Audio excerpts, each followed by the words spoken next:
Tudo bem? Boa tarde. Boa tarde. É um prazer estar aqui com vocês hoje, conhecer o trabalho que vocês vêm fazendo. Para mim também vai ser uma grande novidade.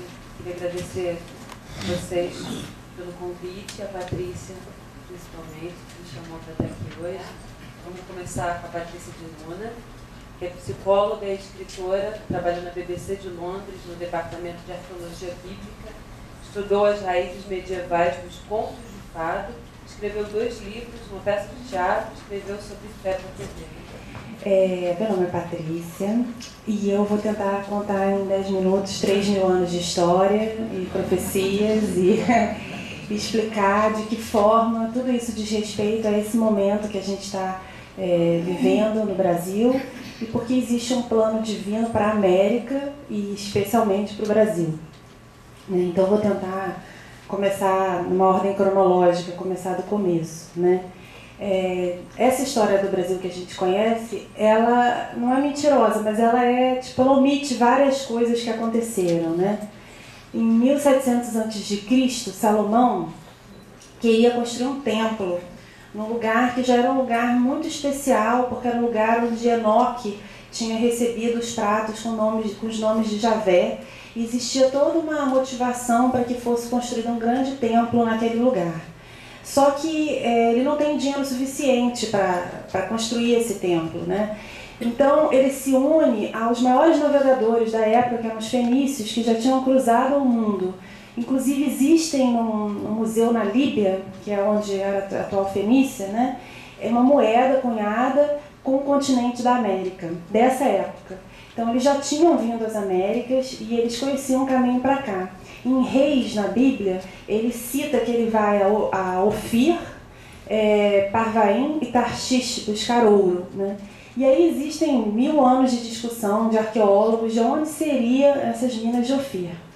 E existem vários pesquisadores que vêm situando as minas de Ofir no Amapá e na Amazônia. Inclusive, o rio Solimões seria uma corruptela do nome de Salomão em hebraico, que é Solima, né? Então, eles começaram essa empreitada dos fenícios, vieram ao Brasil, levaram ouro daqui para o templo de Salomão, construíram o templo. E depois, mais provável é que algumas dessas pessoas ficaram aqui, porque os primeiros jesuítas no Brasil vão descobrir tribos de homens brancos que fazem circuncisão. Inclusive tem uns registros de um jesuíta que se chama Penaforte, que tem várias teorias dos primeiros povos que teriam ocupado o Brasil, né? Inclusive ele acredita que os descendentes de Noé da Arca teriam vindo ao Brasil também. Então, assim, tem muitas teorias sobre os povos que estiveram aqui antes da colonização. Agora, quando a gente fala de um Brasil que foi descoberto na época de Cabral, em 1500, existem alguns dados que não foram divulgados. Em 1300, o Papa Clemente VI recebe uma notificação oficial do rei de que Sancho Brandão, o navegador, chegou ao Brasil. Existe essa carta, ela está no Vaticano. Em 1240, você tem um primeiro mapa que situa o Brasil exatamente aonde ele é. Então, como é que poderia ter um mapa de um cartógrafo em 1240 se o primeiro navegador que oficialmente chega ao Brasil é em 1340? Né? Existia esse mapa, inclusive, foi um espião italiano que comprou de um cartógrafo português esse mapa. O cartógrafo português foi decapitado, a família dele foi perseguida, e ele lança esse mapa, e quando Cabral vem ao Brasil em 1500, tem uma criatura muito interessante que vem com ele, que deixou uma carta que foi descoberta só depois da carta de Pedro Vaz de Caminha. Esse homem ele era cirurgião, ele era astrônomo de Dom Manuel I, que é o rei da época da descoberta do Brasil. E ele escreve na carta dele o seguinte: Rei, nós chegamos de acordo com os mapas. E para saber exatamente onde nós estamos, você pode olhar no mapa daquele cartógrafo tal. Ou seja, existiam mapas, né? A questão é de onde vinham esses mapas. Então, assim, a teoria que eu gosto mais é que eles vinham dos templários, né? Quando tem a primeira cruzada, mais ou menos no século XI, né, eles tomam de uma forma bem brutal Israel. E no lugar onde era o Templo de Salomão, nesse momento não existia mais o templo já tinha sido destruído 2 vezes, e a lenda, ou o mito, ou a expectativa diz que quando o 3º templo for construído ali, vai ser o templo do Messias que os judeus esperam. Mas hoje em dia o que existe é a mesquita que existia na época da Primeira Cruzada. Porque Israel tinha sido tomado pelos muçulmanos e eles construíram naquela região uma mesquita. Então, quando os cruzados tomam Israel, eles tomam a mesquita e Balduíno I faz seu castelo dentro dessa mesquita. Nesse momento, em Champagne, tem uma configuração muito misteriosa de uma série de homens muito importantes que vão fundar os Templários. Existia um rabino que se chama Rash, que é considerado até hoje um dos maiores rabinos judeus. Ele era amicíssimo do conde de Champagne. O conde de Champagne é uma figura muito misteriosa e algumas pessoas acreditam que ele é o 9º templário, que é o templário que ninguém sabe o nome. O Guy de Payens era um vassalo do conde de Champagne, né? E ele é o fundador dos templários. Ele teria ido na Primeira Cruzada e ele teria tido uma visão de que ele deveria voltar para defender os peregrinos que querem chegar a Israel. E aí ele vai estar, nesse momento, nesse lugar onde tem Rash, que é um dos maiores rabinos da história, o conde de Chantilly de Champagne, e que tem um outro homem muito... aliás, ele é um homem que eu adoro, ele chama Saint Bernard Clairvaux. Ele é uma das figuras mais misteriosas da história. Quando ele decide virar cisterciense, monge, ele consegue convencer 27 pessoas da família dele a se converterem junto com ele. Ou ele tinha uma visão de tudo que ele ia fazer, contou para todo mundo, falou, vamos lá galera, a gente vai se dar super bem. Ou realmente o cara era um bruxo, né? Vamos lá, e todo mundo seguiu. E ele era um abade, mas ele foi a pessoa que escreveu a ordem dos... toda a lei que os templários tinham que seguir foi escrita por São Bernardo Clairvaux. Ele era um místico que fazia jejuns, via aparições de Nossa Senhora, o Salve Rainha foi escrito por ele, e ele era um homem tão respeitado que Dante, quando escreve o Paraíso, escolhe São Bernardo para ser o guia dele até o paraíso. E ele era uma pessoa que tinha um grande dom da oratória, porque ele consegue convencer ao Papa de que os templários, que eram apenas 9 militares, deveriam se tornar uma ordem religiosa que respondesse apenas ao Papa.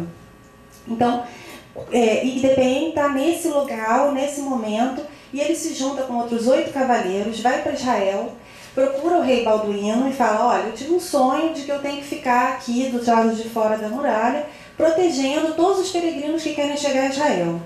Gente, essa história é esquisita pra caramba, né? 9 caras vão defender um caminho enorme de tribos e mais tribos de guerreiros muçulmanos.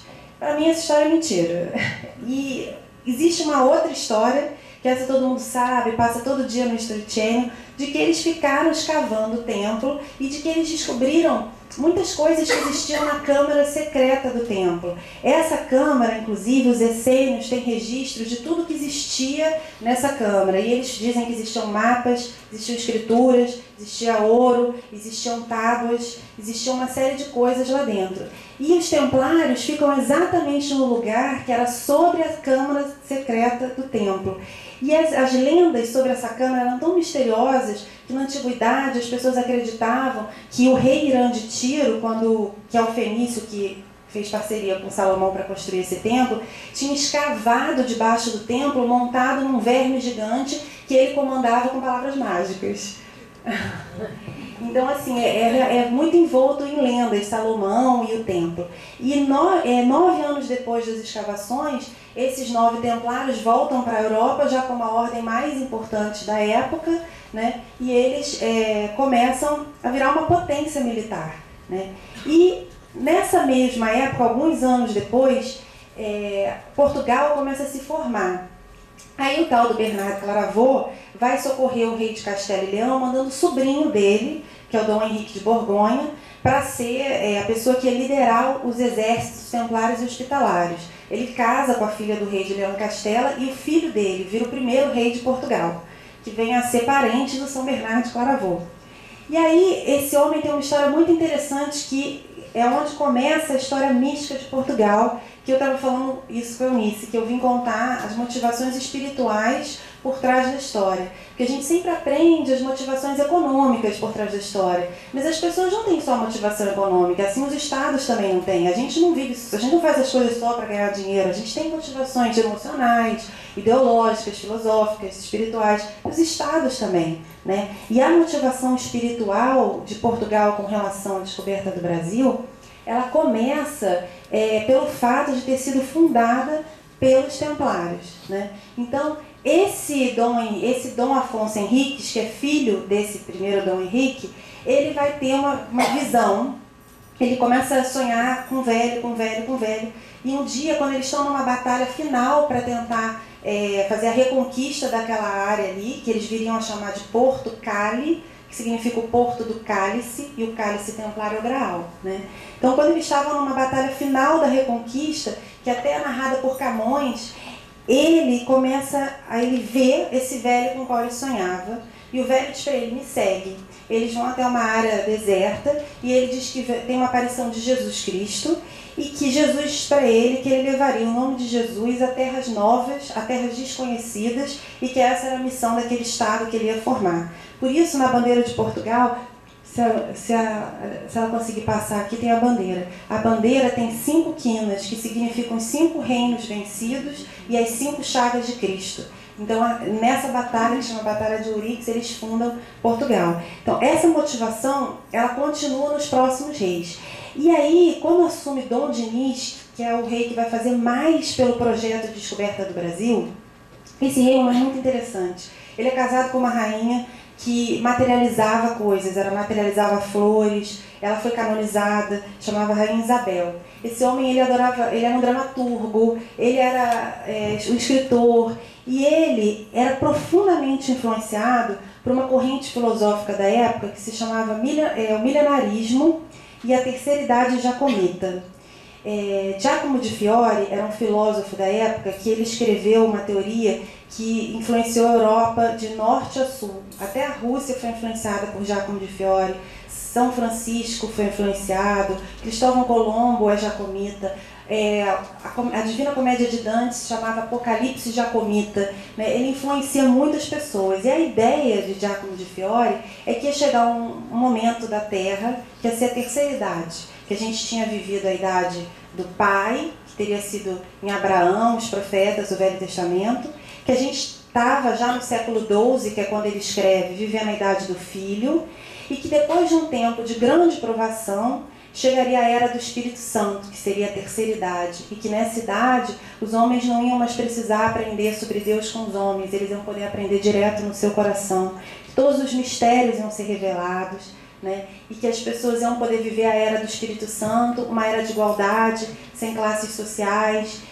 sem prisões, uma era da liberdade. De acordo com os jacomitas, a gente não chegou nessa era, nós somos as pessoas da transição que viemos lutar para fazer um dia essa era chegar, né? E aí o que acontece é que o Dom Dinis, ele vai criar a festa do Divino, que é uma festa que existe até hoje no Espírito Santo, no Sul, que é uma festa que representa essa era do Espírito Santo, né? O rei e a rainha saem na rua, descalços, todos os presos eram libertos nesse dia, era coroado o imperador menino. Em Praga, eles criam a imagem do menino Jesus de Praga baseado na festa do Divino, da ideia de que uma criança que portasse o Espírito Santo seria coroada para governar, que é a ideia de que seria um governo de amor, né? Não seria um governo da mente, mas um governo do coração. E aí essa festa cresce muito, e depois, só que nesse momento os templários começam a ser perseguidos pela Inquisição, e eu não vou entrar nessa história para não demorar muito, e eles começam a ser mortos e perseguidos, e todos eles fogem para Portugal. Dom Dinis, muito esperto, muda a ordem do Templo de Salomão para a Ordem de Cristo, recebe todo o dinheiro da ordem, todas as informações da ordem, a tropa de navios dos templários some da noite para o dia, e no mesmo momento Portugal aparece com uma tropa de navios enorme, né? E aí, o que mais que ele faz? Ele faz a escola de Sagres, tudo no mesmo momento, que é uma escola para ensinar as pessoas a navegarem. Ele planta os pinheirais de Leira para fazer mais navios. Tudo leva a crer que nesse momento ele recebe os mapas templários. Existem muitas, já existem várias comprovações de que os templários estiveram na América do Norte e do Sul muito antes de 1500, que também é uma outra longa história, não vou entrar nessa história. E nesse momento começa o Projeto Áureo, que era um projeto que os templários chamavam de descobrir as Ilhas Abençoadas, né? Para poder colonizar esse novo lugar de uma nova forma, para que ele fosse um novo mundo. E aí muita água vai rolar até que Dom Manuel vai tomar posse do Brasil, porque o Brasil já tinha sido descoberto. Só que quando Dom Manuel vai tomar posse do Brasil, ele rompe com a Ordem de Cristo e faz uma aliança com Torquemada, que é tipo um Hitler, assim. Ele é a pior figura da Inquisição de todos os tempos. E para casar com a rainha, como ele era da Espanha, como Torquemada era o braço direito da rainha, ele faz uma exigência, que Dom Manuel perseguisse os judeus. Só que Dom Manuel tinha acabado de dizer para os judeus que estavam sendo perseguidos na Espanha que se eles cruzassem a fronteira, pagando um imposto que era equivalente a uns 25 mil reais hoje, que eles poderiam pegar navios e vir para o Brasil. Só que quando eles cruzam a fronteira, ele já assinou um acordo com Torquemada. Então a expressão ficou a ver navios vem daí, que eles estão todos no porto e os padres chegam com um balde de água benta e falam: se converte ou morre. E aí muita gente se joga no mar para morrer, né? E não tem navio nenhum. Só que aí começa uma história que é muito interessante, que a gente aprendeu que o Brasil foi colonizado por degredados e presos. Mas que tanto preso era esse que tinha em Portugal, que dava para colonizar o Brasil? Isso não é verdade. A Inquisição prende todos os festeiros do divino, porque a Inquisição persegue essa ideia do milenarismo, da terceira idade, porque tudo que a Inquisição não queria era uma era do Espírito Santo, porque isso tiraria o poder da igreja, e isso seria um poder descentralizado, não estaria no rei, estaria no povo. Então eles prendem todos os festeiros do divino, os cristãos novos, todas essas pessoas vêm para o Brasil junto com meia dúzia de presos que existia mesmo, né? E a motivação espiritual do Brasil, que era a motivação de fazer um novo império, né? Que era a motivação de que aqui seria o lugar de se construir essa terceira idade, né? Na América como um todo, mas eu vou falar do Brasil, né? Então, existia essa motivação principalmente através dos jesuítas, né? O padre Antônio Vieira escreve um livro que se chama O Quinto Império, o País do Futuro. A motivação deles é que nas missões jesuítas eles iam criar com os índios esse império de paz, de igualdade. E eu não estou falando bem das missões, porque eu sei que na prática elas não foram isso, mas assim, a ideologia era essa, só que foi feita por homens, com suas falhas, suas sombras, e aí não foi bem isso que aconteceu. Eu vou falar só a profecia. Tem uma série de eruditos e de místicos que falou sobre o Brasil como um país do futuro, né? Tagore fala que no Brasil vai nascer uma nova raça, que vai iluminar o mundo. São Paulo, vou falar. Dom Bosco fala sobre a Terra Prometida. Ele tem um sonho que ele descreve Brasília, e aí JK decide fundar Brasília no mesmo dia de Roma, porque ele achava que seria a nova Roma, Brasília, por causa do sonho de Dom Bosco, né? São Paulo, o apóstolo, ele tem uma teoria sobre os países, civilizações que nascem à beira de rios com as letras T, e que seriam berços de novos mundos e de novos povos, né? Então ele fala do rio Tigre, do rio Tíbere, do rio Tâmisa, e por que não o rio Tietê?